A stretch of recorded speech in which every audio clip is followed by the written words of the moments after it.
Hello বন্ধুরা, আমি কবিতা। আশা করি আপনারা সবাই ভালো আছেন। আমি খুব ভালো আছি। তা আমার ভিডিওতে আপনাদের সবাইকে স্বাগত জানাই।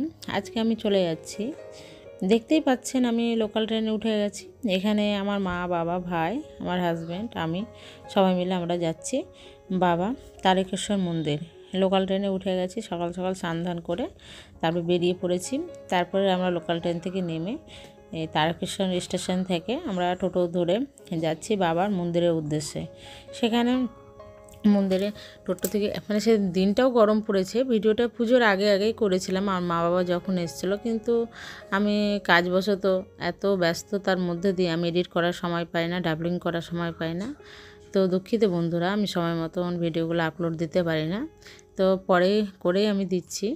তারপরে আমার মা, বাবা, আমার ছেলে, আমার বর, এই যে আমরা চলে যাচ্ছি। পাশে এটা হচ্ছে দুধপুকুর, যেটা দুধপুকুর নামে পরিচিত।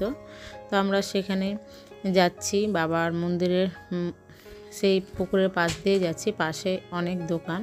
তারপরে এক দোকানে সে আমার স্টেশন থেকে আমাদের পণ্ডিত মশাই আমাদেরকে মানে বলতে গেলে পিক আপ করেছে। ওখান থেকে নিয়ে তারপর আমরা চলে গেছি সেই দোকানের মধ্যে। বাবার মাথায় জল ঢালার জন্য ভোগ প্রসাদ নিয়ে নিলাম, ফুল, বেলপাতা, মালা সব এখান থেকেই আমরা নিলাম। ব্যাগ, জুতো সব এখানে রেখে দিলাম।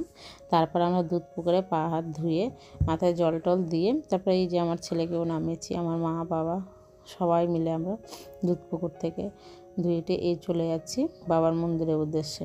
তারপরে এইখানে আমরা দাঁড়িয়ে এই যে এই দাদাটাই আমাদের মানে সে ঝুড়িতে করে নিয়ে দাঁড়িয়ে আছে। তারপরে ব্রাহ্মণ মশাই এসে পুজো টুজো, আমাদের পুজো দেওয়া হয়ে গেছে। এই যে আমার ছেলে পুজো দিয়ে বেরিয়ে গেছে। এখানে একটা বেশ ভালো নিয়ম দেখতে পেলাম যে ছেলেরা খালি গায়ে যেতে হয়। আমার ছেলেও খালি গায়ে গিয়েছিল, আমার বাবা, আমার বর ভেতরটা খালি গায়ে ঢুকতে হয়। জানি না কী নিয়ম, বলতে পারছি না। তো এখানকার নিশ্চয়ই কিছু একটা নিয়ম আছে, আপনাদের জানা থাকলে সেটা আমাকে কমেন্ট বক্সে জানাবেন। তারপরে সেই পুজো টুজো হয়ে গেল। তখন তো আমি ভিডিওটা করতে পারিনি, সবাই আমরা পুজোতে ব্যস্ত ছিলাম। তারপর বাইরের দিকে এই পুজোর ঘণ্টা আর নন্দী মহারাজ বসে আছে, সেখানে একটু পুজো টুজো করে নিলাম, ঘণ্টা বাজিয়ে নিলাম। তারপর একটু নন্দী মহারাজের চারিদিকটা ঘুরে বাবার কাছে প্রার্থনা করে নিলাম। আর কানে অনেক কিছু মানে নিজের প্রে যা হোক বলে নিলাম।